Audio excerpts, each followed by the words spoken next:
Margie's talking about being at her garden club meeting this week and talking to them about Free4All Friday and trying to get people to come over and join us. I just think a woman that we know, it's kind of complicated how we even know her. She's not even a neighbor anymore. But she contacted me today about composting, and Uh, people have all these questions, and they go, well, she went to a book and it told her she could compost in a garbage can, and uh, I don't think you can really effectively make compost in a garbage can. It's not big enough to have enough fuel. I mean, they say yeah. 3 by 3 by 3 to make a compost work, and you can't get air in there. Even if you punch holes all over in it, you just don't get air flowing through, and you need air. So I'm gonna ask who's got the best way to make compost for somebody. My daughter got this $500. She's like renting it right now or just using it. This little, like looks like a little garbage can, and it doesn't smell, and you could throw everything in there, meat, everything, and it turns it to like coffee grounds, and then it turns it back to compost. So they never have any garbage anymore. No, no It stinky worked. garbage. Yeah, it works. Um, Uh, how, how, Starts with an R. R. Then not. It's not mill. That's a different one. That one's different. But this one is. how It, big I, is it? it's like. It's small. It's like 3 feet by 3 feet maybe, Uh-huh. it's got a sensor, and it opens the lid for you, so you could just scrape all your stuff in there, Gee, and like within a day, it's all ground up into coffee ground. whoa. Whoa, Yeah, within a day. I gotta look into this one. I yeah, might, yeah. yep. I'll send you the name. Okay, Yeah, thank yeah. you. She's loving it. I think she's gonna end up buying it. But It, yeah. But can you imagine like all the garbage that you have to, the stinky stuff that you don't have to do anymore? oh, it would be It it, nice. I it mean, would be nice. I take most of our vegetable kind of stuff out of the kitchen and it goes out into the garden. Hmm. I'd like to have one. I go out and I say, let's see, where did I spread it the last time? I think I could do this Hmm. better if I had one place to put it all the time, and then I could scatter it from there when my brain is working, not when I'm just Yeah. trying to empty the thing from the kitchen. Yeah. I used to have one in the backyard, those the black ones, and I opened it up one day and there was a mouse running around in there, and I screamed like it was a dinosaur in there. And I was like, I ain't doing this anymore. That was back like I don't know, 40 years ago. Yeah. Yeah. And you remember it. I went out Yeah. I went out one morning to fill the bird feeder and I opened the can that we keep the seed in and used we had a jar, we were using a mason jar and I scooped out some seed and I scooped it out like that and had it in front of me. I went, what? There's a leaf in there. I didn't have my glasses on and I don't see all that. I went to reach in and take the leaf out. It wasn't a leaf, it was a mouse looking at me through the jar. I'd scooped it Oh, right out of the seed. yeah. And he was the fattest, sleekest looking mouse you maybe have ever seen. I mean, Yeah. he'd been living high on the hog in that Yeah, bin. yeah. Yeah. In Well, my mind, it was like, ah, a rat. yeah. Uh, Well, you were talking about the composting thing, and we had bought one of those ones that it looks like a black garbage can, but you lay it on its side, and you're supposed to roll it every couple of days, whatever. Those are the ones I've heard about, the rolling ones. mhm. Yep. Have you I've never gotten it to work. I've heard that from two other people that they got that and I said, well, my problem would be I wouldn't go out and roll it around. I have other things that I'm doing and I wouldn't think Mhm. to roll it around. But I'm pretty sure that Karen really did go and roll it around. But we couldn't get, and I also think then that in that case it's the volume that if you don't have a big enough volume, then the heat doesn't build up enough and the fungus Yeah. doesn't get going enough. Oh, okay. It has to be in the hot sun. And then Yeah, they so talk that back then. It was Yeah, like a talk about a layer of green, a layer of brown, a layer of, yeah. it's very, very maybe complicated. that's what I did wrong. Yeah, well, but Margie is describing this one that does work for her daughter, and if it's 3 by 3, then that's what they say is the minimum size, 3 by 3 by 3, 3 feet tall, 3 feet wide, 3 feet deep, and that's enough to keep the fungus fed and working through the pile. You still got to turn it, but if it's not that big, it turns into glop rather. I don't think you turn it either. We were there for Easter, and she just opened it up, and we looked in there, and it didn't smell a thing, and This is Yes, it's mystery amazing. stuff. Yes, yeah, definitely Yeah, send me the name of this TV show. yeah, I will when I go home. I've seen it advertised, but I can't think of where. But yeah, it was expensive, but Mm. I have seen it advertised. I just don't remember the name or anything. But yeah, Yeah, there was one called Mill, but she said it wasn't microbes. It had something to do with a microbe. But anyway, this is the problem with today and stuff coming at us from so many different directions. If I wanted to backtrack to, I heard something about that. What was it? Was it an ad I saw while we were watching a movie at night? Was it an ad that I saw when I was scrolling through something on the internet? I mean, these things pop up from all over the place, and you can't track them back down to where they came from. I don't know how effective they are. And most of them are medicines anyway. God, I'm amazed at how many prescription medicine ads there How are. about how many ways you can gamble? Oh, yeah, yeah. It's oh, yeah. I'm not that's a bad. gambler. That's sad. My Steve's, I have two brother-in-law, two of Steve's brothers used to go regularly. Once a year or more, they would go to Vegas and gamble, and they said it was their fun. I said, I just can't get into thinking of it as being fun to put down money that you don't get back. They said, well, you don't look at it that way. You're going to spend $20 and go to the movie anyway. I said, don't go to a movie. At least I No, was entertained. Anyway, if Yeah. you could keep it at $20, but it's not, if you, that's like a sickness. I think people just keep going and going. yeah, to Yeah. each their own. Hey, Nancy Randall, you got your hand up. You want to join this Hi, kind? Hi. hi, Janet. I just wanted to let you know we did divide the peony today, You did. and we did. Congratulations. Yep, and we took a whole series of photos that I'll be sending you. Thank Oh, you. good, Thank you very We're going much. now. They're good. not Thank Stephen. you.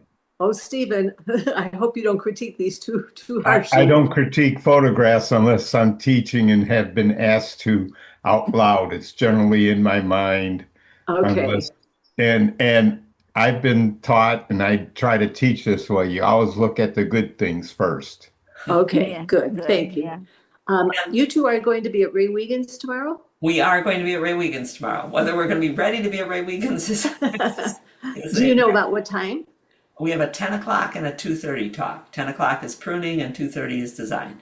Okay, then we'll Ah, probably catch you about 2:30 and take the peony divisions to you. Oh, thank you. Thank you very much. Okay, yeah. All right. Okay, see you then. See ya. We will show you all a Yep. picture of that peony someplace in today. We're a little scattered today. Let's see if we can get through the things. It's spring. Well, it's also free for all Friday. We're allowed to be a little scattered once in a while, I think. Yeah. it's a good thing. Yeah. Yeah. I'm going to see whether I can show you something. We got a couple of minutes here. I'm going to stop this. You got 10 minutes before officials start. Okay. This is one of Janet Shank's boxwoods, and I said, well, that looks to me like that's probably boxwood tree moth. That's not just dieback. That's not leaf miner. But I think I found a way that you can tell this time of year. Okay, let's We see. just watch your share. Right, because I'm going to share something different. Oh, I see. Say goodbye, man. Yeah, so keep people entertained, Steve, because now I got to remember where I put it. Aren't the sounds of the birds wonderful right now? And Yeah. earlier this week, we heard a new one, or Janet heard it. Now I've heard it through the phone that she recorded it, but we've never noticed that one before. And that's what's so cool about sitting out there and watching the birds is you listen to all their sounds, and eventually, even inside, you can hear some of them. Then when you hear something different, it stands out. That's what I think is great. We've also trying to make a point of walking around our gardens and don't pull weeds, but that doesn't always work because when I stop to take a picture, Janet's I'm saying, well, Janet I'll just get pulls this the one right weeds. here, right now. I'll just get this one right here. Wait, that's a PDF. No, we don't want the PDF. Oh, QuickTime Player. Okay, I'm going to try this here. Share. I know there's some places this optimized for video. Okay, what I found, I hope you can see this movie here. I might have to play it a few times.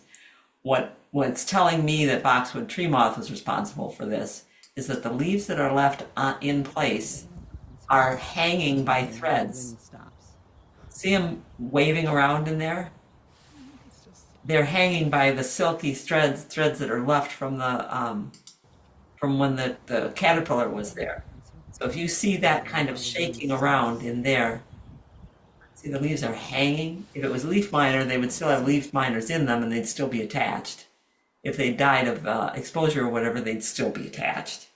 If they dried up, they would have fallen off already, but when they're hanging like that.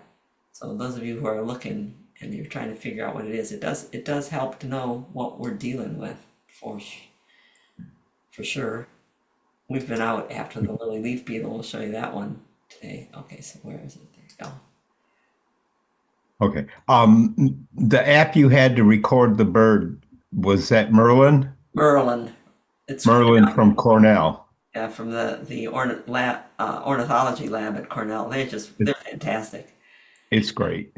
Yeah, I grabbed my phone, I flipped to the Merlin app, nice little falcon on it. It gives me a screen where I can hit a button to identify. As you say, identify please, and sound, and then I let my phone hear, and it can hear. It's amazing what it picks up. I have to listen and go, yeah, I guess you're right. There is a chickadee out there. But it will also record me and other noise that's around. But as it identifies a bird, let's see it for my sound recordings. As it picks up a bird, and when the bird is singing, it puts the picture of the bird up, and when the bird itself is singing, that bird is highlighted, so it's gone yellow. It says, oh, there's now listening to that bird. Really, really, really cool. Janet's sister was a birder, and you could sit with her and she could identify not only what bird it was, but what direction the sound was coming from, because It's amazing.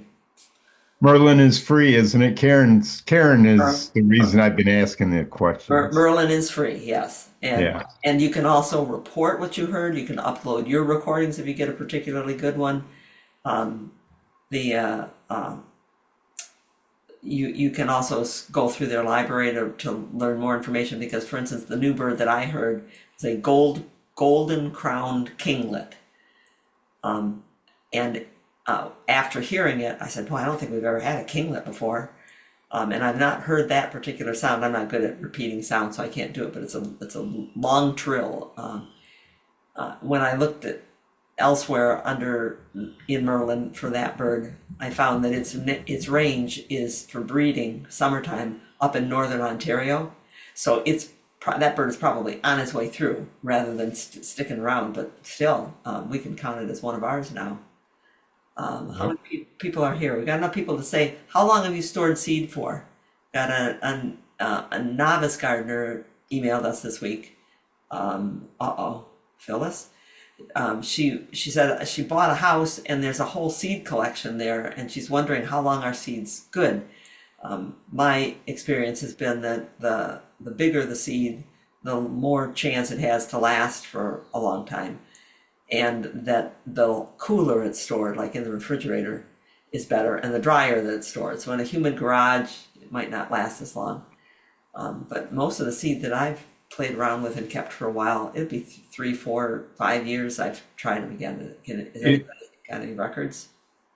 It wouldn't hurt to just go ahead and have a tray of the, potting soil and just put a bunch of the seeds in and see if they sprout. Yeah. I told her about putting it in the moist paper towel and put it at 70 degrees and just keep it in a plastic baggie where you can keep it moist. And if the package says that they mostly germinate in 2 weeks, then check them in 2 weeks and see if half of them germinated. Well, then good, you can plant 2 in every hole and it still works. But it's pretty variable with the seeds. Yeah, some could be forever and some are just a short time. Right, right. Plant them and see, and plant them and know what's going to come up. I did make the mistake one time. Oh yeah, bunch of seeds we had left over, mixing them up and spreading them out. And then when they came up, I realized I don't know what these things look like when they come up. I don't know whether I'm looking at a weed or if I'm looking at one of the plants, the plants that came from the seeds I put in there. It was rather discouraging to not know.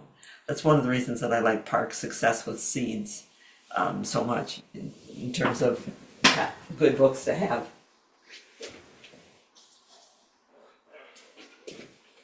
It's out of print now, but it's almost always, every time I look it up, I find it used, it's available. But Park Success with Seeds has the plants, and every page has what the seedling looks like as it comes up. And that's invaluable to have. You just need to know what they look like. Park Success with Seeds. Excuse me. This happens. I get these hiccups here. Nancy put a comment in chat about years, then planted them and they grew. Devil seed. Can't remember the flower's name. Judith has, Love in the Mist, she comes back to say. Yeah, Love and a Mist is definitely a stayer. We have 2 minutes before start, and Judith has a hand up. Hi, Judith.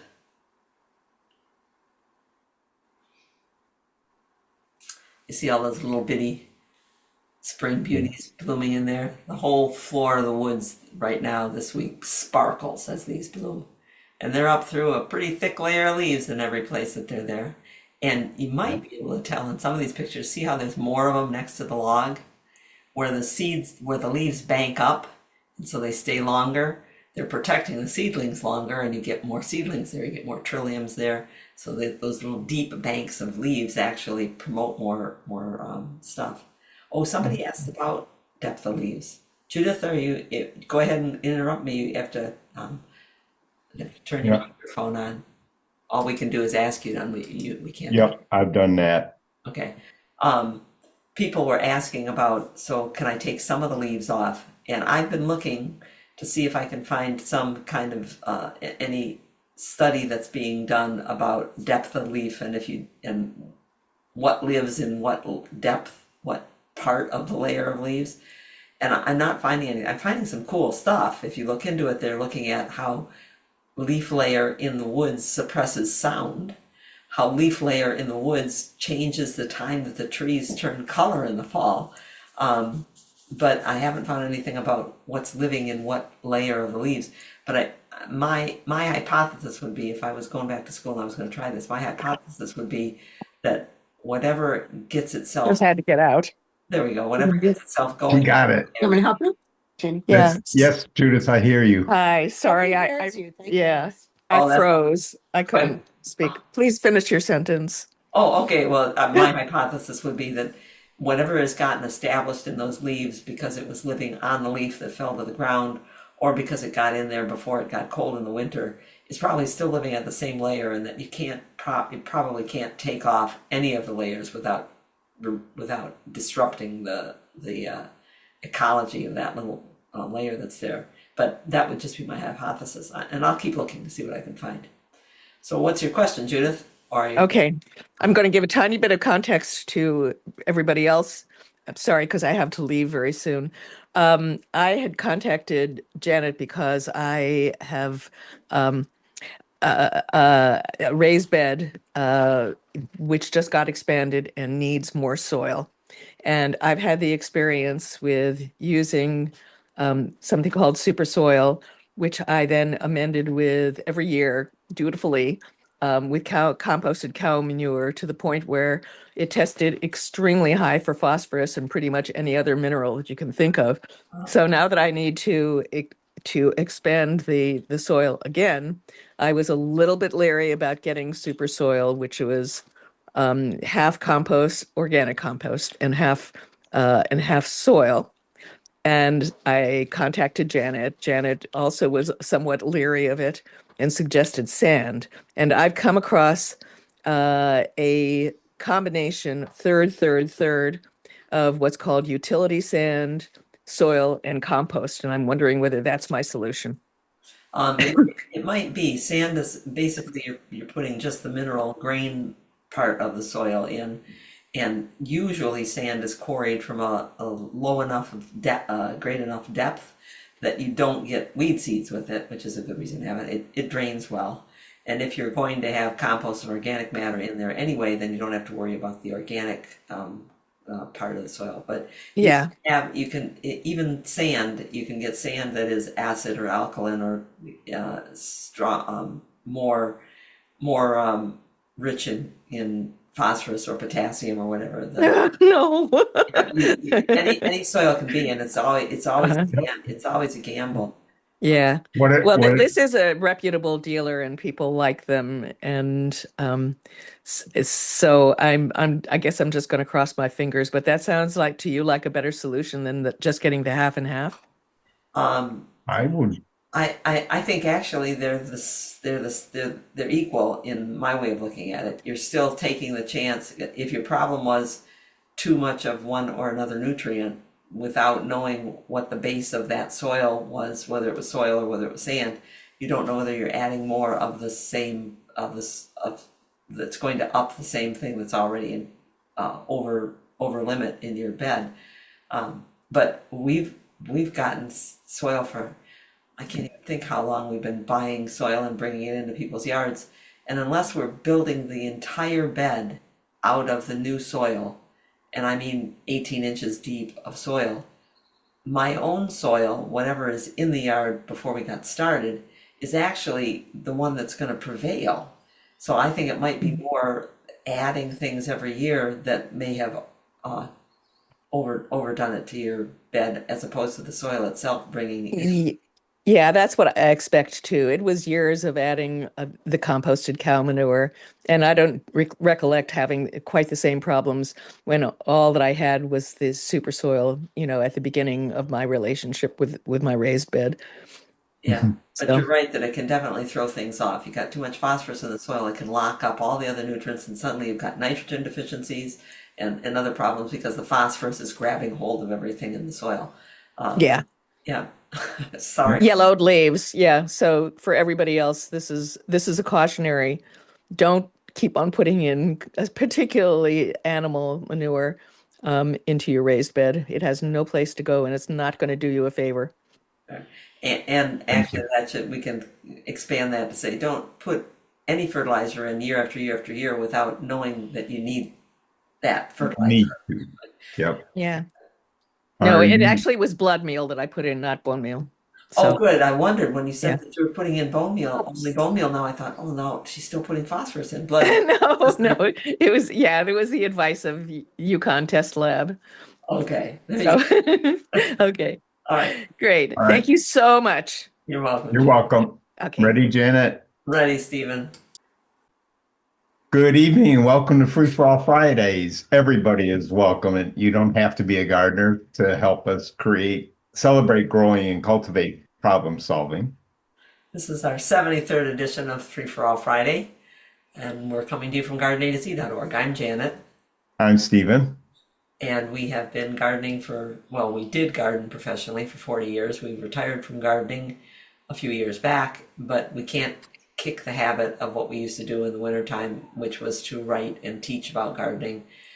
So our website has thousands of our articles on it, not all of them yet, but it gave us a place to put them so that we could write new things and learn new things, because it's the learning new things that just kept us going. On the bad days, working in the rain, working in the heat, whatever, if we came home learning something, having learned something new, it made all the difference. So Free for All Fridays is our attempt to do that with you that we used to do with our crews and with each other, which is to say, wow, what happened this week? Did you notice that? How about this? I never tried that before. Those are the things that the more gardens you're in and out of and the more gardeners you talk to, the more we all get ahead. So tell people about Fridays. Thank you, Margie, for telling your garden club about Free for All Fridays. All they got to do is go to our homepage at gardenatz.org, click on Fridays. It's in the main menu, and the link is always there. Along with, it's not the same page as right now. I'm not showing you the today's. Are you sure? There's one coming up. Go ahead. Okay, Go forward. there we go. There it is. Oh, It has the current. maybe. No, that looks like it's a March one. But anyway, Oh, anyway. Yeah. Anyway, the link is there so that you can come and join us, and there's no charge for that. And this time of year, like I said, we're a little scattered because it's spring, and spring everything comes at you. This was the epimedium not quite 2 weeks ago, and this is the epimedium now. I was thinking about cutting the leaves away before the flower stalks came up, and those flower stalks were not there when I was thinking about taking the leaves away. And Yep. wow, look at that. Yes, it might have been prettier if they were up without the leaves under them, but it is what it's supposed to be doing, and it's definitely kept the weeds out in that area. This is the epimedium, also called barrenwort. It's the epimedium that has the yellow flowers on it, and it makes a good ground cover. But it took about 3 years for 3 plants, one planted here, one planted here, and one planted here, to spread and cover that area. Epimedium's not one of the fast ones, which makes it good and bad for some people. And we really don't mind. I like the way it's progressing. I kind of like that idea of leaving the leaves, and it looks more natural, and plus you're leaving stuff Yep, in the garden. yep, and the more things that we can keep on the ground, the better it is. Yeah. To Judith's point, we were just talking before we got officially started here with Judith, who asked about soil, and I've also been asked about soil from another person. April texted me this week about bringing in soil, and she said, "What's the good soil to get?" Most topsoil is stripped from one site, sifted by a company that's making it into topsoil as opposed to fill soil. Fill soil they'll just take out and put in rocks and everything.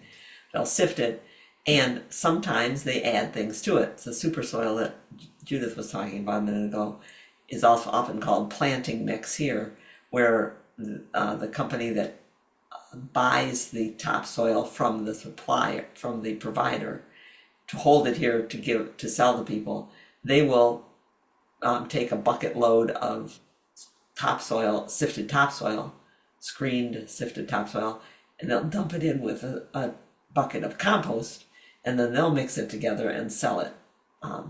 And they'll call it planting mix, or they'll call it 50-50 mix, maybe 50% soil and 50% compost, whatever it is that they call it. We tell people, go look, go see what they've got. What color is it? The darker it is, the more likely that it has more organic matter in it. That can give you better nutrient holding capacity, but it can also give you a soil that over the years settles and goes away more than one that's more mineral than organic.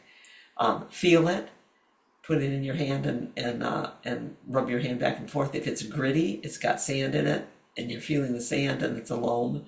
If it feels sticky, it's probably got maybe too much compost or too much of a clay soil in it, and you might have trouble with that later. I kick it around a little bit, looking for big blocks, but always go and check. If you're a garden, like a botanical garden, I remember years ago when we were talking to the horticulturist at Toledo Botanical Garden, and we heard a similar story for the one at Michigan State when they put the jalapa gardens together. They were getting ready to get their beds ready, and needed to order soil, and somebody connected to the botanical garden found a deal on soil and bought the soil without the horticulturist being able to look at it first or check it first, and it was miserable. It was high pH, it was clumping Took up. years. Yeah, it's a terrible thing to do. So what mostly happens is they will look for some place and say, okay, they'll tell the supplier, I want to buy 52 yards of this for these big beds I'm doing, but I'm going to take a sample of it right now and send this in to have it tested and make sure that it's within the tolerances that I'm looking for. Will you have this same material when my test results come back in 3 days? And that's if I send it to a private lab, or a couple of weeks, because you want to make sure you're testing the same thing. But Steve goes looking for us, and he'll look for what color it is, whether it's loose, also the price. That makes a difference. And we're just looking for mulch right now. On the right is triple shredded bark. Now this is wet because it's been raining here for several days in the last week. This is pine bark mulch, and it is the coarse pine bark mulch. Steve has also found, and we don't have a sample of that yet with a picture, Steve is at Woody Finds. Woody Finds. Woody Finds. It's really nice Yeah, this one for mulch. is dark because it's wet, and you might be able to see it has the bigger pieces and the smaller pieces in it. The Woody Finds is almost all smaller pieces. It looks a lot like putting coffee grounds on the garden. Yeah.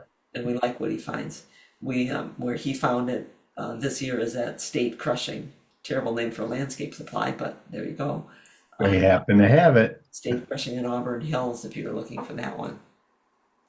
And do be careful if you go looking to check out your soil or your mulch this time of year. If it's been raining in a yard where they move around landscape supplies with tractors, it's going to be a mud pit, and you're going to end up with your shoes all muddy. So wear boots or not shoes that you care too much about when you're going to go check.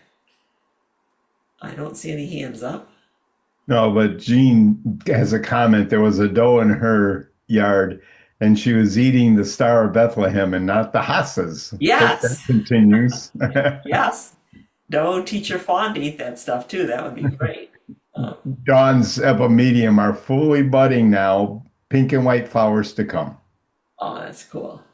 I'm noticing Deb Armstrong's name on the list of people who are here. Deb, I'm going to call you. We've got a dog sitter lined up for those June dates, and I think we're going to be able to pull this off to take a look at your yard and questions. You might have to look at this a little bit. This is where a tree tipped over, as trees sometimes do tip over. This one is at the edge of the woods. Can you see the flare roots?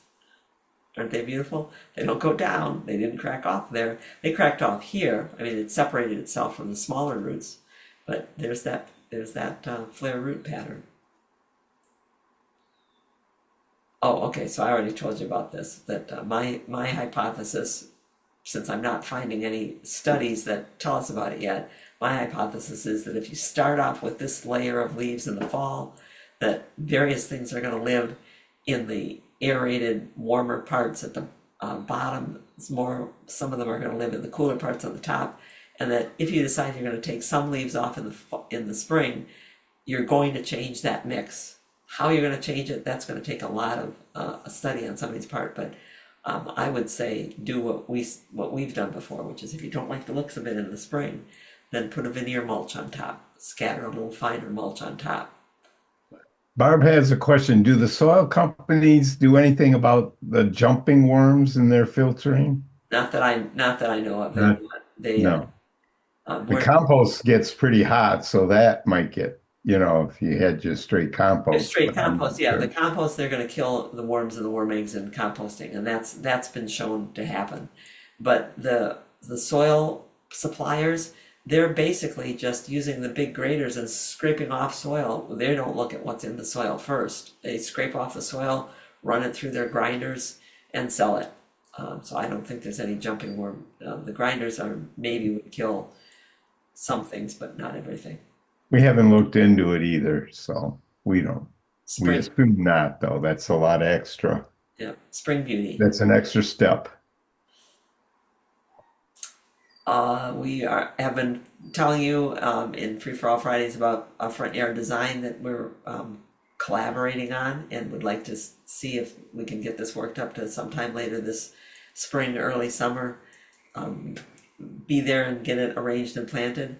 Nancy and David are looking at adding a bed on this side of the yard, and we talked about how big the bed should be and what might be the main plant to put in there, and they've settled on the dwarf form of the Sargent crabapple called the Tina crabapple, or sometimes called the Sargentina crabapple. And now we're moving on to, I have given these names to Nancy and David. They have names of their own of plants that could go with it. They like gold, they like purple foliage. I'm noticing gold in the background with the gold color on the evergreens. So thinking that some gold foliage would be a good thing to put in, so that if they're going to put in a coral bell, or I prefer the heucherellas, the crosses between the coral bells and the tiarellas. If they're going to put in a heucherella, they might consider one with gold or caramel colored foliage to pick up that gold that's in the background into one side. There's a sedge, a carex, so it's a evergreen grass that has a broad white stripe on it. I'm particularly fond of ice dancer. They might want to look at that. There are some gold sedges too. Morrow's gold, and a bunch you know by the name. But I'm looking for something that would be there in the winter to kind of complement the garden in the background that has evergreens, but not be a lot of work. Candy tuft is also evergreen. I like candy tuft. It's shining white when it blooms, and it's a good solid ground cover in terms of living for a long time and not going away on you. There are some sedums that are hybrids of Sedum Sieboldii, which its common name for Sedum Sieboldii is October Daphne, It blooms late, but it's a low, big-leafed sedum, some purple in the foliage, some variety of colors. They've been doing more with it lately. You can find it. There's a sparkler series, I think, is what's called. What one of the companies has out right now. I think they should have something for blooming in the middle of summer for a long bloom time, and that would be one of the selected Veronicas. Skywalker Blue is one that we know that's great, that it blooms and we cut the flowers off and it blooms again. It just keeps on going and is a good clean leafed Veronica. There are some Veronicas that get some problems.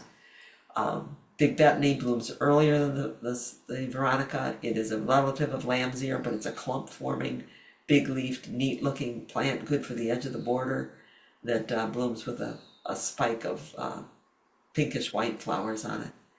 The opening act phloxes are Phlox caroliniana. They're very resistant to mildew. It's a narrow leafed phlox. There's a group called the Opening Act series. Romance is a wine color. White is white, and these guys just bloom and bloom their hearts out in the summertime. Might consider a bloom is Spirea, the Caryopteris. The one that I like right now is Beyond Midnight with really dark leaves, dark flowers. And then we'd already talked about maybe a blue star juniper or a bird's nest spruce. We got to put the bird's nest spruce on the list. And I'm pretty sure that I added to Nancy and David black mondo grass, which is a liriope. It's in the lily family. A very dark leaf, very evergreen. Used to be not particularly hardy for us here, but we seem to have crossed the line to make it just hardy enough for it to be there. So Nancy has her hand up. Okay. So once Nancy and David select some things, then we could sit here, and I have it worked out that we can sit here with some models and I can play with them for you. And we could say, maybe we put 3 on this side and 3 on that side. What's up, Nancy? Well, we started looking at these today, Janet, and we started looking at different varieties of heucherellas. And I was puzzled because it said the heucherella prefers part shade or shade. And then we started looking at other plants and they were either part shade or shade. So do we look, I mean, at the beginning, it's going to be in full sun. Right. But later, as the tree gets bigger, it's going to be partly shaded. So what do we look for? The plants that I put on your list, I'd be confident that all of those would do well in the full sun. And that's partly because of an error on my part. When I first grew heucheras, I grew them from seed, and then I added heucherellas, and I didn't know any better. I put them out in the sun. They were great. We used to watch the hummingbirds on them all the time. In the wintertime, they can get more burned off, but their natural place for the cross with the heuchera, the tiarella, the natural place for the tiarella is the edge of the woods. So some of the varieties might tend to last better in the winter than others. What's the one that we used at Sue's out in Grosse Pointe, Steve? Carmel? Carmel, yes. I think Carmel was absolutely fantastic. Vigorous plant, beautiful and out in the full sun. So I'm giving you ones that I'm pretty sure we're okay with. Okay, and then David and I were having a debate because the buds are going to be pinkish reddish. Yes. And so he was looking at something like the Carmel. And I said, yeah, but how's that going to look with the pinkish reddish? And he said, well, they're not going to be buds very long. And that's exactly what I was just about to say. That pink bud, he won. That pink bud state lasts maybe 10 days, and it depends on the weather. Some days it goes by real quickly. So it is pretty when it's there, but it's not there for all that long. Well, thank you, and I wish you could see David's big smile right now. Is that our Herpaticus sticking up through the leaves there, Steve, or is that from something else? No, that's from in Highland Rec. Yeah. So let's see. We asked about the soil, where Michelle's looking for people's experiences with bushes or plants that have survived heavy deer browsing, or even better, ones that deer don't eat unless desperate. So Spirea are the fallbacks for me in the sun, and the Lindera was in the our Lindera gets eaten, and the yews right next to it. They don't eat the yews. Yeah, they ate the Lindera. Let's see. Okay, let people chime in anything they've got that they're not eating, because I can't say that there's anything that I've seen positively 100% of the time not get eaten. Every time I say, well, they don't eat um, junipers, then I hear somebody tell me that the deer have been browsing their junipers. Um, Yeah. the DNR people have told us that the deer, when they're really hungry, they will eat starvation food. So they'll eat pine and spruce and juniper when they're really, really hungry. I can feel sorry for the deer, but it doesn't make a difference in my garden. If they will eat it, then all of these things are up for grabs. Even the arborvitaes, they'll eat arborvitaes, but apparently that's not their favorite food, because if they have other stuff, they'll leave the arborvitaes They alone. leave them alone. Yeah. Nancy says Curia japonica, Rose of Sharon, smokebush, There you go. spirea. Yeah, spirea was one of our fallbacks. Yeah, spirea has been rock hard for us. We haven't found them eating that anywhere at all. Bayberry looks like it might be pretty good. Yeah, bayberry is supposed to be a lot of the leaves, a lot of those that have shrubs that have that the leaves have a fragrance to them, have the heavy oils in them. They don't eat, but then that was lindira's protection too. And look at the lindira; they've been eating the lindira, the spice bush. I looked this week, actually end of last week, but we didn't have a free for all that day with Carol Nieper up in Clare, Michigan. That's in the center of the state. Um, she and some other volunteers for 20 years have been taking care of about 5 beds this size at a rest stop on one of the highways. And some work's been done in the bed with some electrical going in. They did some digging. The state did some digging in there. And in the meanwhile, the plants that were put in there originally, a lot of natives, not all natives, but a lot of natives, Baptisia, panicum, switchgrass, blue stem, um, shoot, I can't remember the names of some of the others now, but a lot of natives. But some of them started spreading. The Baptisia just seeded itself all around and got away from them. And if you've ever tried to dig out Baptisia, I've dug it out. You know that it can be a very hard thing to dig out. I generally attack it if there's there is a clump, a bush of Baptisia. I'll start on one edge and just take a small pie-shaped piece out, and once I get a couple of pie-shaped pieces out, the rest of it starts loosening up. But it's a heavy dig. So they want to know if we redo these beds, or what can we do with them, because it's overwhelming. There's so much Baptisia coming up everywhere. This is a dig of a lifetime. I told them, well, if you've got help, and they do have some help from the state, and they do have some money that they can use to buy new plants. I said, even if you had 3 good diggers, if you had a crew of 3, and 3 worked well for us, it was an efficient crew. If you had 3 people, you'd still have 2 weeks, 10 days worth of work to clear this bed out by hand. So we talked about it, and ended up more with what our friend Neil DeBole was telling us in our webinar on Saturday about taking care of things. That this is something that probably, as it comes up in the spring, they should be using a herbicide on it. Just use one of the environmentally friendly herbicides on it. Check out the handout associated on our webinars audience materials page. Look at those 2 handouts, 2 articles that Neil DeBole wrote. He uses the safest things he can get a hold of. He's always been very environmentally friendly, and he said so anyway, spray it as it comes up to kill things. Spray it again in about 6 weeks, because things like milkweed, and there is milkweed in here, the warm season plants aren't going to come up until later. Kill things off, and then see if you can get a mini excavator in here to take off that layer and add new soil in. And because they have the resources to do it, that's what they're going to try to do. Otherwise, I would say take a corner of the bed, dig it out, move a few good things into it, and clean it out from there. This is a piece of Baptisia. The nice thing about Baptisia, well, a lot of nice things about Baptisia. I love the plant. It's a nitrogen fixer. There's not soil, but bacterial formed nodes on the roots here, where the bacteria are living, and they're bringing nitrogen into the plant, because they can take nitrogen out of air and the plant can't. But it gets to be quite woody and quite hard to dig out. This is just one small section that I dug out of the side. But the nice thing about it is that the roots don't sprout up. It sprouts from the crown. Unlike this one running around in there. This is Euphorbia cyperaceus, something spurge. All the euphorbias are called spurge. And if you can see the white dots on the root here, it's not a tap root, it runs sideways through the soil. Every one of those white dots is a new shoot coming up if it finds some warmth. And that's a real problem. I said, unless you've got really good gardeners who are going to clean the roots out very well of the plants that you move, you're better off starting with new material, because this stuff is going to come back and haunt you. This is a terrible weed. So anyway, sometimes you got to call in friends, and they're going to do that for that garden.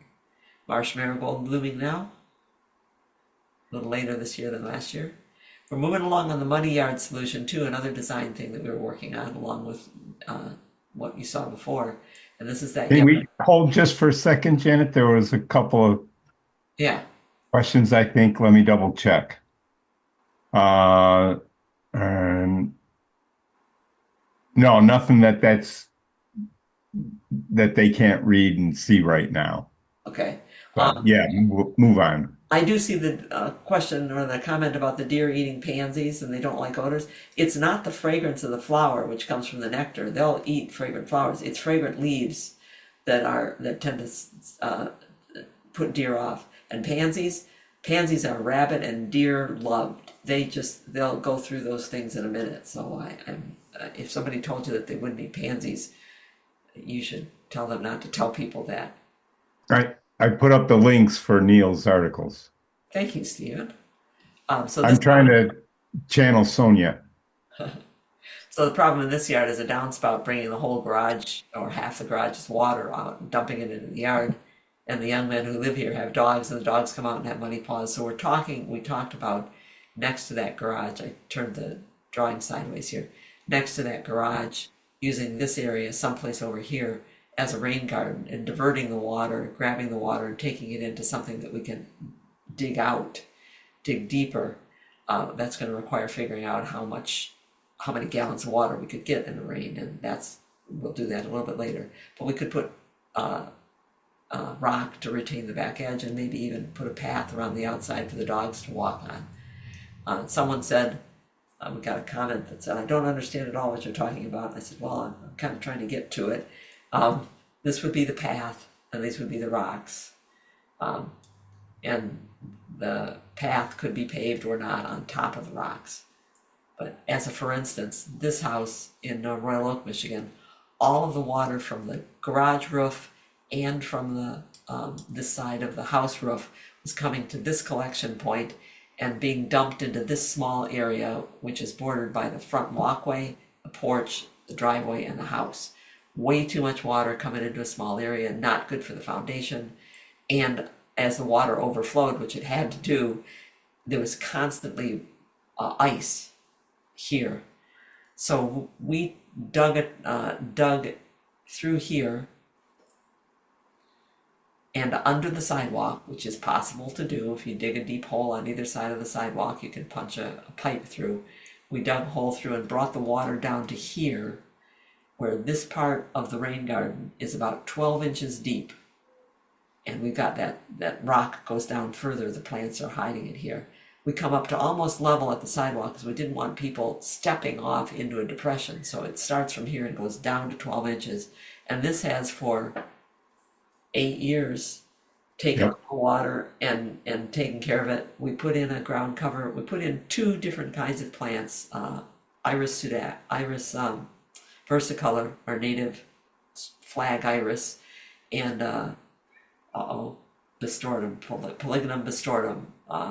I can't think what its common name is, but it's one of those plants that can handle being underwater for a while. And the Polygonum has done a very good job of covering the whole area, not spreading out beyond that area. It does bloom with whitish pink flowers on the stalk, but the stalks lay down by the end of the year. I don't think that this owner has even had to weed in here at all. So we're talking about space, just like in that backyard. This space doesn't make sense to be lawn, so planted in a ground cover and a shrub. That's what we did. Ground cover over here. It's a shrub called Stephanandra Stephanandra. here. Lawn and and rain garden. Not making somebody into a gardener who doesn't want to be a gardener, but setting aside space in the yard to handle the water, to handle the need to circulate and walk around. So we'll come back to that because we need to actually do some interviewing with that person. We need to make sure that we're doing the right things. Bernie has the hand up. Okay, Bernie. Well, you can guess what my situation is. There's a little bit more water involved now. Apparently It's his, been raining for a week. Yeah. well, that and he found out one side of his garage doesn't have a gutter. So he's really anxious and he does want more than just something like that corner. So he's already thinking in areas of what he wants and stuff, even if it's only just a foundation for this year. It's good. That's good. That's Okay. what landscape design is all about. So we'll see And then if- his front yard is probably going to get completely torn out. So there'll be a whole new thing to consider because his storm drain has edge on it, and that's what was backing up. So so he's when trying we to get can- his insurance to pay for that one. So when we can put this onto the calendar, remember that those of you who are out there, these are youngsters, relatively speaking, in their first house that we can help do this thing, and that it'll Yeah, be and done by he- Janet and Steve. his neighbor is a new house owner too, and they share this awful big tree. So he's like, you can take the fence down. He said we can do whatever we need to do to get this taken care of. So we got two neighbors who are willing to jump in there too. So That's great. Good. That's always good to know.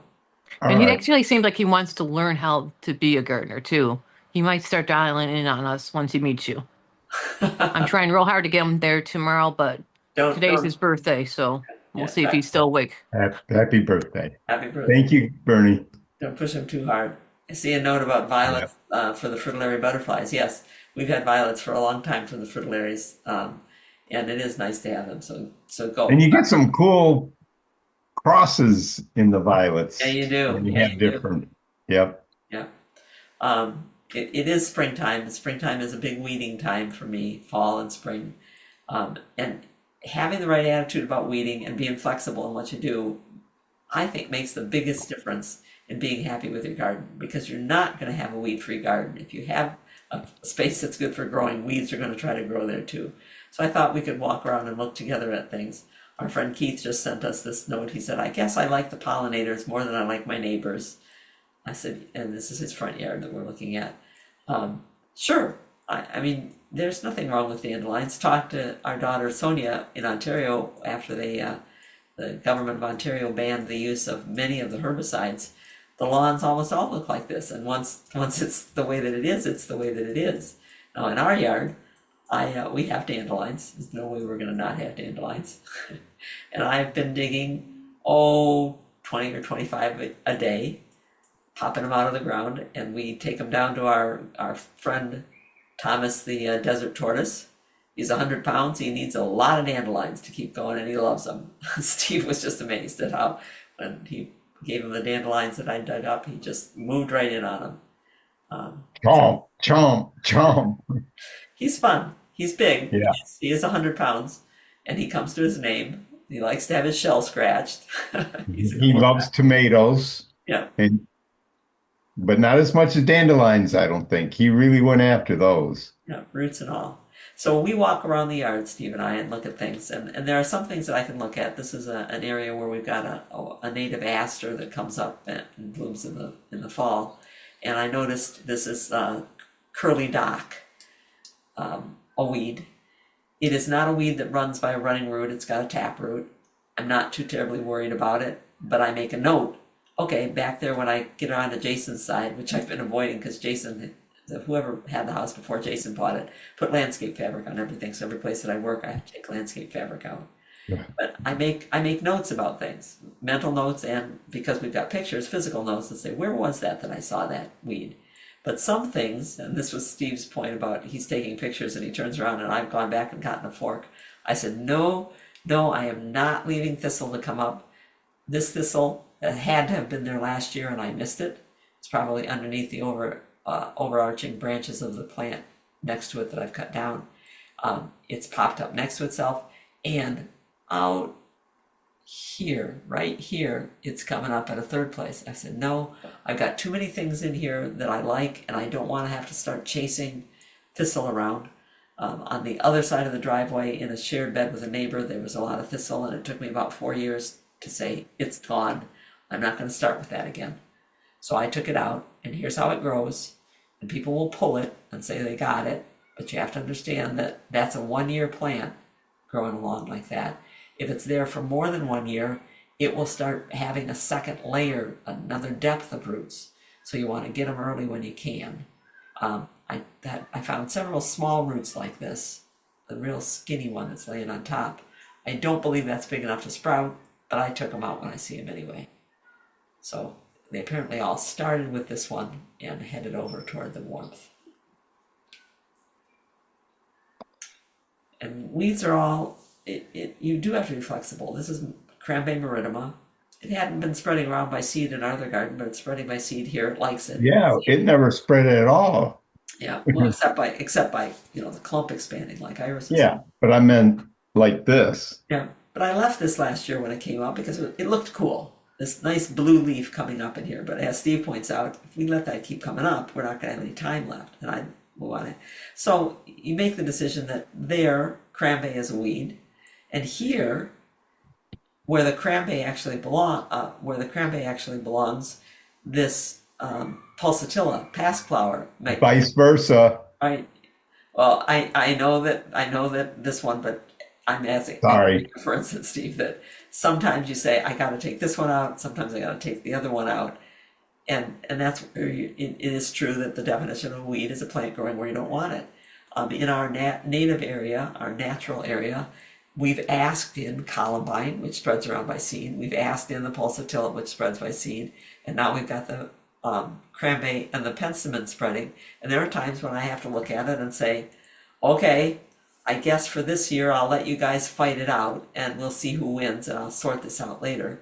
In other places I'm sorting out right now as I go along.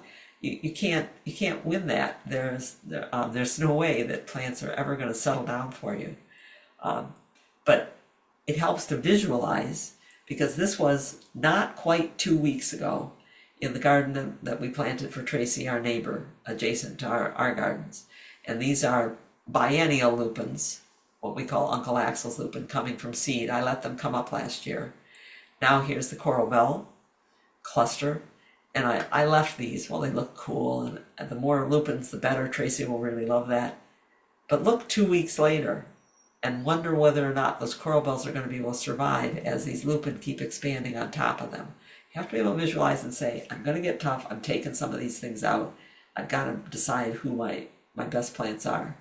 These are all seedlings from last year. These were seedlings last year. None of these bloomed last year.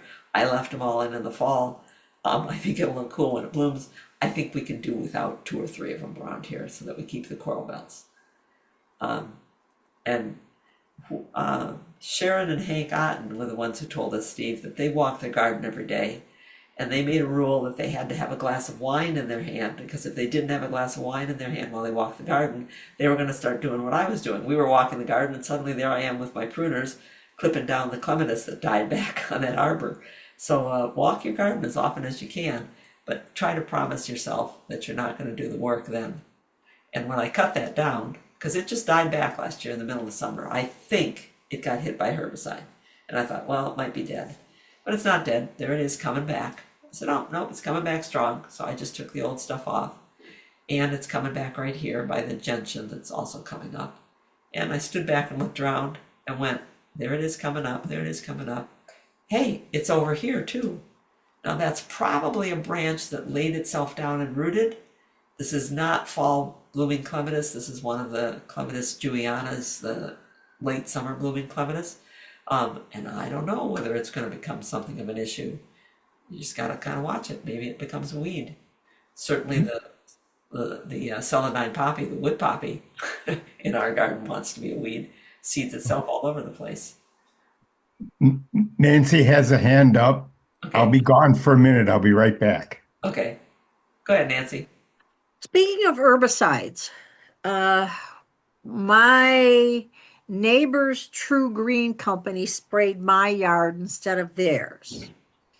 And we were gonna seed our lawn, and they put on a pre-emergent and a wide or broadleaf Weed herbicide. killer? Yeah, broadleaf weed killer. Yeah. Most, The issue is that because it's been raining so much, it doesn't look like anything's dying yet. Is there still hope, or well, do we what, still have to wait 3 year or 3 months? well, it would depend on what kind of herbicide they put on and what plants there are that got in contact with it. They sprayed your lawn or they sprayed the gardens too. I don't know exactly, but they're gonna come out. I mean, I got a phone call. I have to call them back, and I think they only sprayed the lawn, It sounds like and it it was, was a promonadine, something like that. okay, I'd have to look it up. I'm not familiar with Yeah, I looked it up and it said 3 to 4 months.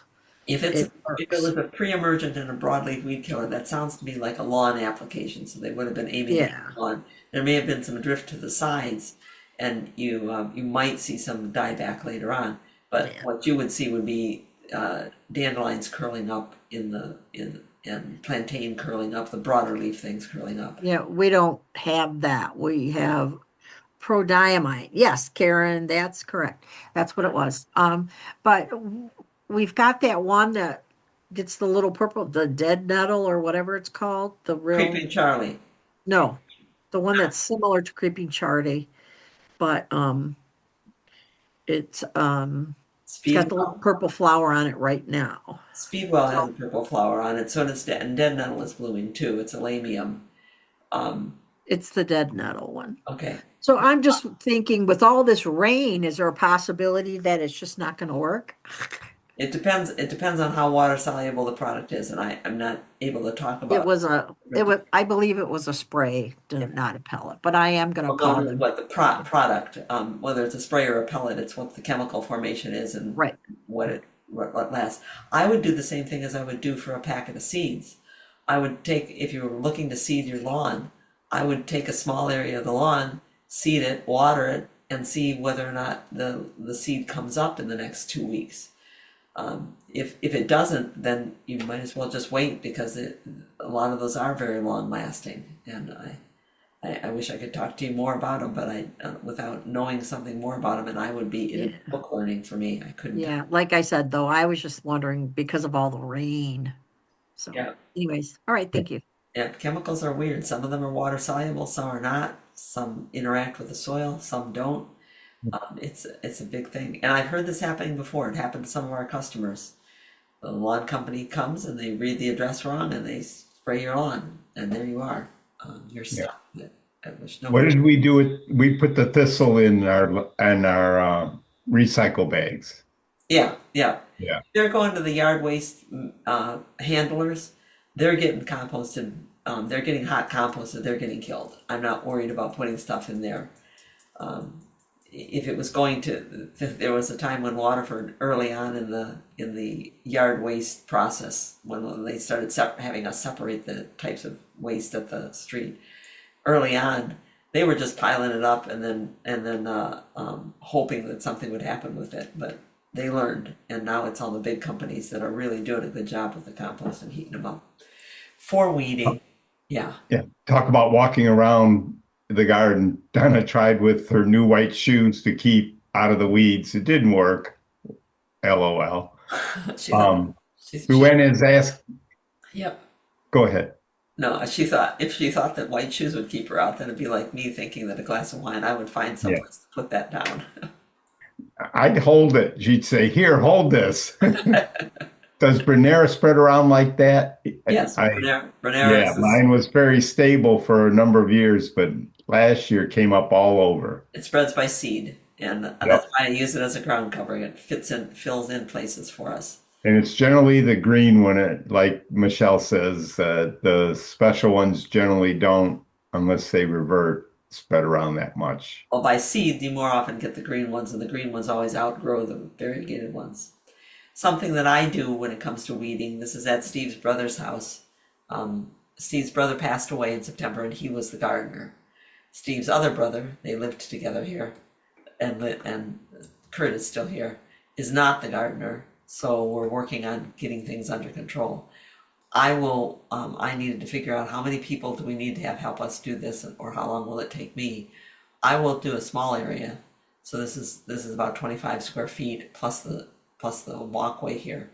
And it took me about 2 hours to clean that out of some pretty severe weeds. The gardener who did pass away was not at his best last year, and this yard has a lot of weeds in it, thistle and everything else.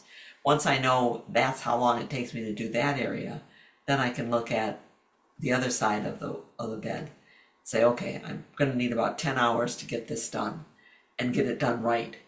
And if I can't get it done right, I figure I can just let it go. I can just scrape things off and keep things contained until I can get to them. I really like watching plants do what they can do. This is perennial lupin, Lupinus perennis. This is native in Michigan. It's one of the plants that's endangered. And the Carner blue butterfly that has to host on this plant is also endangered, critically endangered. When Steve and I looked at this property's history when we moved in, this is a place where that would have grown. So we tried it out. We put a few plants in. They did grow for us. We lost a couple. I think I put in 5. And Yeah, we put in 5 and ended up with 3. right. It's a beautiful plant. And now those 3 are spreading themselves out. They're bigger and bigger every year. And now I'm finding seedlings as I'm weeding out the bittercress and the cranberry. I look and go, well, now what are you?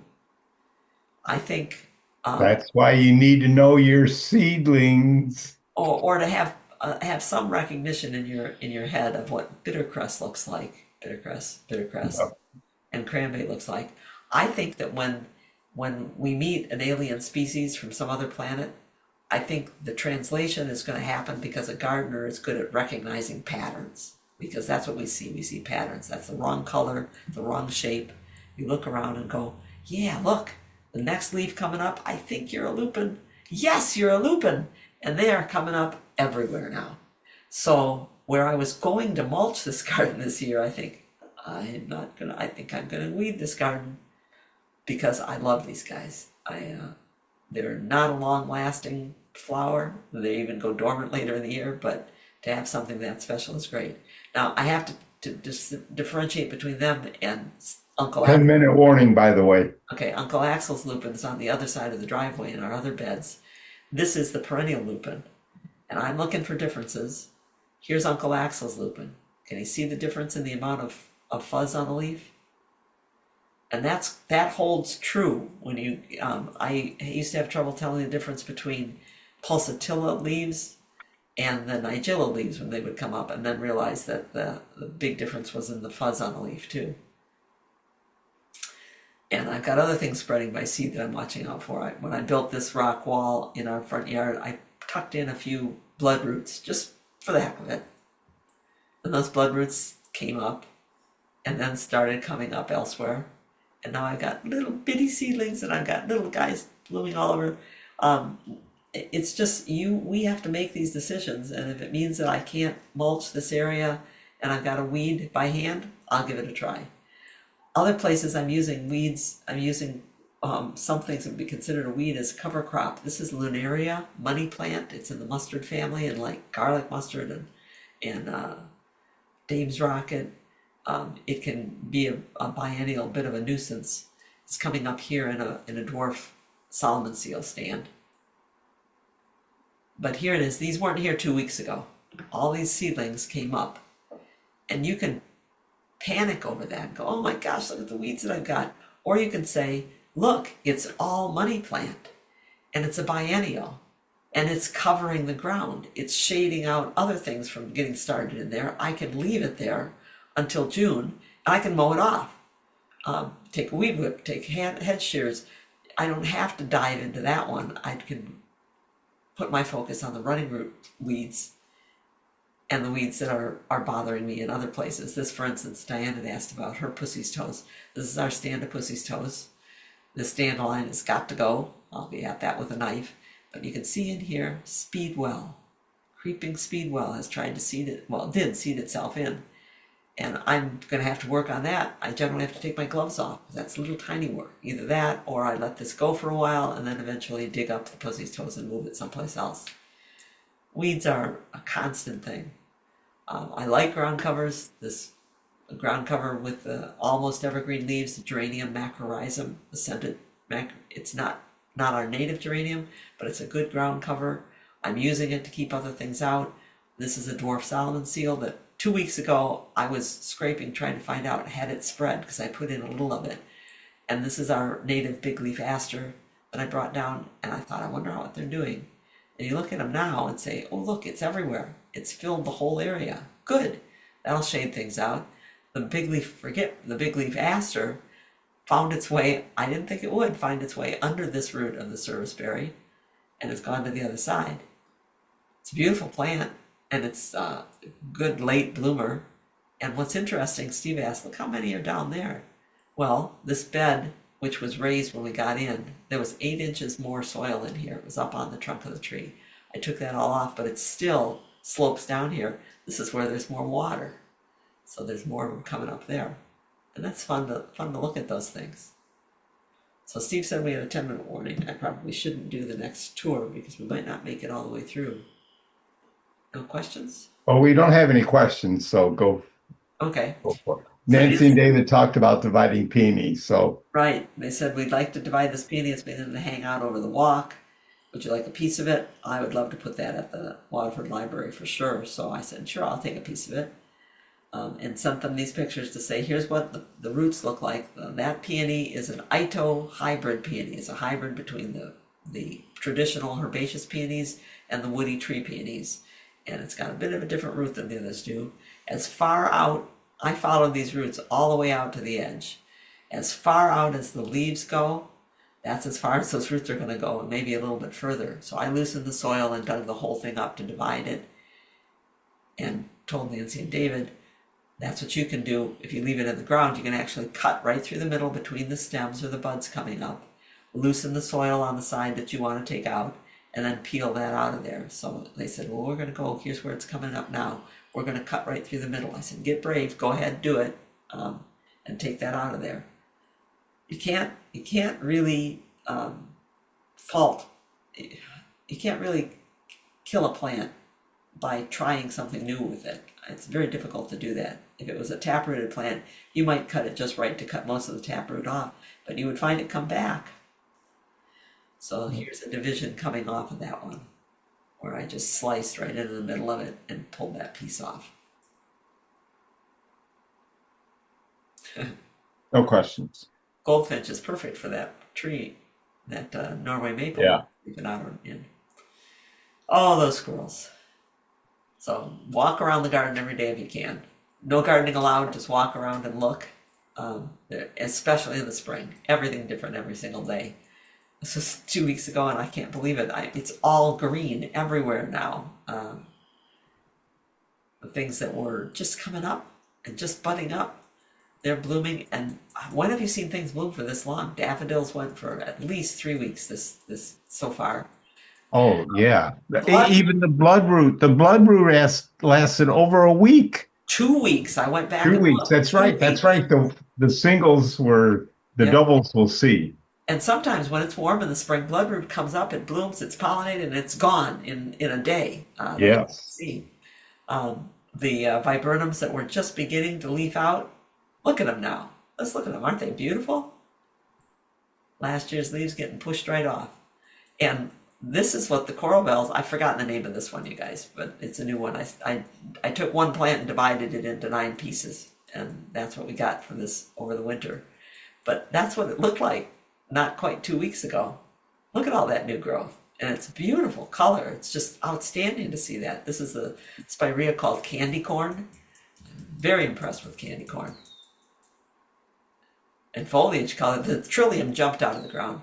Trillium get damaged because the deer paw them up in the winter, because trillium have in the fall grown up to almost at the buds have risen and grown to just underground level, And that's why they can jump up out of the ground the way they do. That this guy appeared overnight, this red trillium. Yep. Our last year, the marsh marigold was up this big in January and starting to bloom in February. This year, it's doing its thing now. And Steve has noticed, I noticed too, that we've got a variegated one in there. It's a natural variegation, came from The seed. flowers are a little bit different too. I didn't take pictures to show the difference, but they're different. Yeah, pretty cool. Yep. There's where our bloodroot are in this rock wall that I built, and they're coming up all the way out here, all the way around. When I look for them, they're just teeny tiny guys, but you can look for them and you can find them. And they come right up through the Persicaria. Oh, I didn't put the picture in. The leaves pushed it even harder. Oh, Yeah, I the did big notice that. bloodroot leaves, yeah. Deb is wondering, will her azalea make it through the weekend frost? The buds are just starting to open. Probably, probably. Yeah. It's only going to be a light frost, not a freeze. Yeah, we had a freeze quite a few years ago, and it really did hammer the magnolias. Yeah. Pink to brown, bam. This little Hopefully guy, we won't get that. this is a potent, herbaceous potentilla. I really hoped he would spread around, and he hasn't. Hmm. I'm about ready to say, why don't I dig him up and put him in a few more places? We've been glad to see it. This is our bayberry, Myrica pennsylvanica. This is a native. Apparently the deer don't like to eat it. Some years it's evergreen, and this year it's doing this. It's got running roots. It's going to run and fill that area, and that we really like. That we want. Yep. This hemlock we were going to give up on. Just a little bitty hemlock. We put it in mostly so that we could demonstrate messing with the roots when you plant it. But we put it in November of 2022, and it was quite full. You can see it's still, there's the root ball down below it. And it wasn't too bad. There were a couple of roots girdling that I had to cut going around here. But once I started getting into the root ball, I found more and more inside. So I cut the root ball all up and said, you're just going to have to see how it goes. I had to rip roots off to get the trunk exposed so that it wouldn't be girdled. And I found that it had been grown originally when they stuck it as a cutting. They put it in those little plastic netting tubes, which are still there and getting in the way of the roots. I had to pry all of that out. So I said, I'm sorry, babe, I'm putting you in, and you're just going to have to see how you can do. I even thought I saw some problems with the leaves.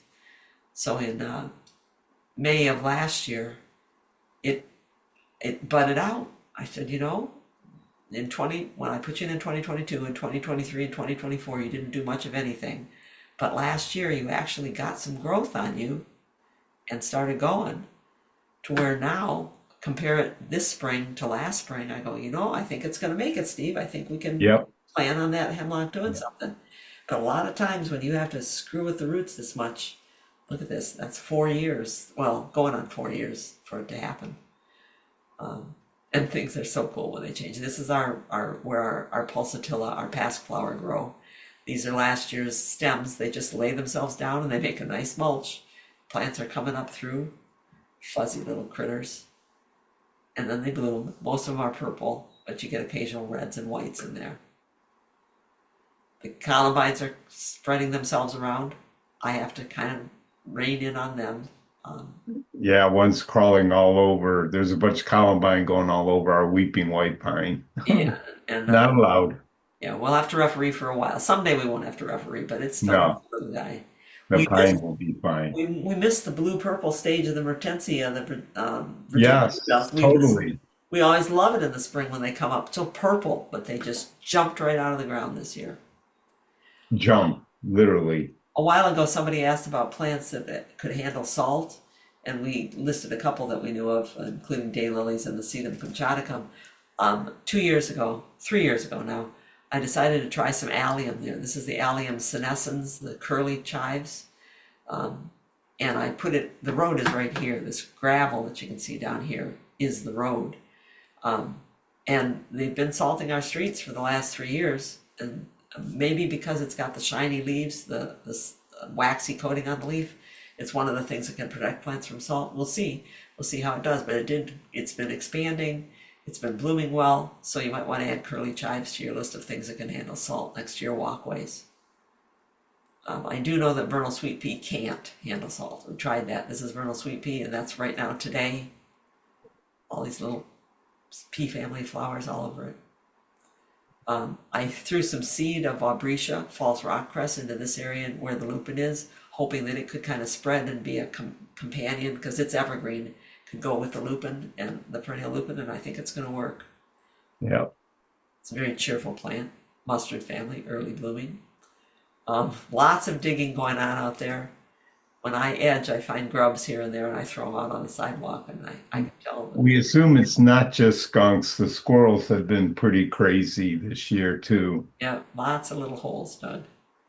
And the deer are walking through here. They eaten all the leaves off of the euonymus here. And there's And two there's yew shrubs right next to the euonymus. but they're not touching. They are not touching the yews. They walk through here and eat the euonymus. They walk around this trunk of this tree and eat the lindera. Yeah, if they went down the one path, they might have to duck their heads to get under the yew. Yeah. And I haven't seen anything happening along the driveway yet. We know that in the summertime, anyway, when the sunflowers are up, the deer walk along the driveway and nibble all our sunflowers. Wow. So I've planted the species tulips that are reputedly deer resistant here. So far, the crocus and the tulips have not gotten eaten. Crocus is done. The species tulips are just coming up and starting to open now. This one is called tarda tulip, Tulipidaceae. And we've been watching for our problems. So this is fritillaria. And for 2 years, we have been religious about going out and squashing lily leaf beetles that get on them. But this year I've been watching. I couldn't find any beetles, but I could see the notching. I said, I'm seeing some damage in the leaves. They're here. And today Steve found one. Yesterday I found one. It's a little hard to find them. The damage compared to last year, it's significantly different. Yep. In clients' gardens, I couldn't keep up with them. And the clients were not going to go out every day and go looking for them during lily leaf beetle season, which is early in the year. You got to get the first generation that comes out, or else every one of those is going to lay 30 to 100 eggs, and you're going to be swamped by the end of the year. Yep. But sometimes they're visible. More often, you got to stand and look at it at this angle, then move it at a different angle and say, there's one, and squash them. That's true lilies and fritillarias is what they eat. Our bottlebrush buckeye is growing gangbusters, so are the European woodland anemones. Sonia has a hand up. Okay, Sonia, go for it. She's got this down now. Yep. You just got to click that microphone button. And wherever that microphone's There. There you go. On the 15th of the month, I got the first one. The next day, I got the second one. And they're on that it's not even a lily. They're on that king's crown plant now, because I ripped all the lilies out. So, because it was so bad with them bugs last year. Yeah. But now they're gone. Well, good. I'm No, glad. they're gone. They're definitely gone. Stuff. Keep looking for them though. Don't let them go. I'm bringing you in a pulsatilla tomorrow, Sonia, because you were going to come to Wiegand's, and you were saying that the one that you had was maybe getting old and getting not doing so well. So I'm bringing you another one. Oh, well, that's nice. Yeah, I intend to be there. Yeah, Good. I've been checking this plant every day now. Good. That's Yeah, it's that's what been they have to rainy. do. It's been rainy and kind of cool, and I think they're more active when it's warmer. So the same temperature that we like, they probably like too. But I didn't think that they would come this early. The plants, they are exquisitely timed with their plants. When the plants come out of the ground, and those lilies and fritillarias have been coming up for 2 or 3 weeks now, so we've been watching for 2 or 3 weeks. But it's the trigger is the same for the plant as for the insect. It's accumulated heat, and the plant is busy registering it and growing and getting ready to come out, and so is the insect. They're just absolutely the grace with which these things work together. If it didn't bother us so much that they eat our plants, we could sit back and just say, this is beautiful. How well they do it. All right. Thank you.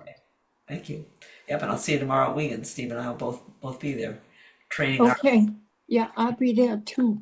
honeysuckle and watching the Solomon seal. This is the Asian variegated Solomon seal. This is our native commutative, the big tall Solomon seal. They also just leap out of the ground. So I hope you guys have a great weekend. Maybe we'll see some of you at Wiegand's. Maybe we'll see a few of you at Suzanne Johnson's in Bloomfield Hills, where we're going to be looking at problems with the viburnums. It's supposed to be kind of cool on Sunday, but we're going to do it. Garden by Janet and Steve. You can come and join us. Just need to let me know that you're planning to be there by email, text, or phone call. Yep. All right. And that's it. And head off into the sunset. Thank you all so much. Have a wonderful evening. Anybody who has double bloodroot, maybe you can confirm for me. I've been watching them. I thought they bloomed for longer because they don't get pollinated, and that's probably true. But now I'm finding out they don't even come out of the ground until later than the single-flowered ones, which is pretty interesting. I never thought about Emergence Day being a difference with the plants. So that's it for Free for All Friday. We'll do book club on Monday. We're talking about light eaters, which is a great plan. Even if you haven't read the book, you might want to join us for the conversation because it'll be great. The conversation could be pretty intense. Just Janet telling me about the book when she was reading something. Go, yeah. And that's at 7 o'clock on this coming Monday. And again, you just go to gardenataz.org, go to the book club menu, and you'll see a link. You can just click on that and join us. We will send out an invite too. And we'll be back with another Free for All Friday next Friday, April 24th. You guys take care. Thank you all. Take care. Ta-ta for now.